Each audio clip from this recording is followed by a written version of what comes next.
Nice. Mr. Horowitz, does Peter Strzok like the president? I can only speak to what his text messages say, and they're obviously not positive comments about the president. February, March of 2016, Peter Strzok said, Trump's abysmal, Trump's an idiot, he's a bleeping idiot, Hillary should win 100 million to 0. Sounds to me like he hates the president. His text messages would certainly leave that as the implication. Your report says Strzok ran the Clinton investigation on a daily basis. Is that accurate? That's correct. And Peter Strzok, in your report, he was the lead investigator on the Russian investigation. Is that true? That's my understanding for the time period he was on it. So the guy, he ran the Clinton investigation, he runs the Russian investigation, and he hates the president, but your report says while his bias cast a cloud, it didn't impact final decisions. Is that accurate? It didn't impact the prosecutor's final decision. Right. Let's look at a few other things Peter Strzok had to say.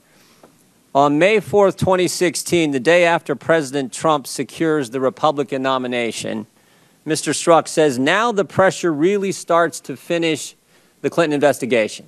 I'm not sure why the pressure would be more or less the day after. It seems to me you want to just do the investigation.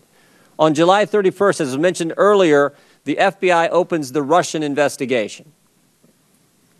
1 week later, Peter Strzok says, I can protect my country on many levels. 2 days after that, he says, we will stop Trump. 1 week after that, he says, no way he gets elected. It's like an insurance policy. So think about this, Mr. Horowitz. Peter Strzok the FBI opens the Russia investigation on July 31st, 2016. Peter Strzok is the lead investigator. Within the next 15 days, he says, I can protect my country on many levels. No way he gets elected. We will stop him. We have an insurance policy.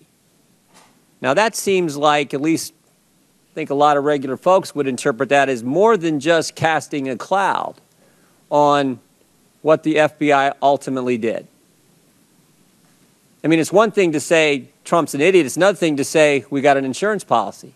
It's one thing to say Trump's awful. It's another thing to say we're going to stop him, especially when those statements are made within 15 days, just days after you've launched an investigation into that individual.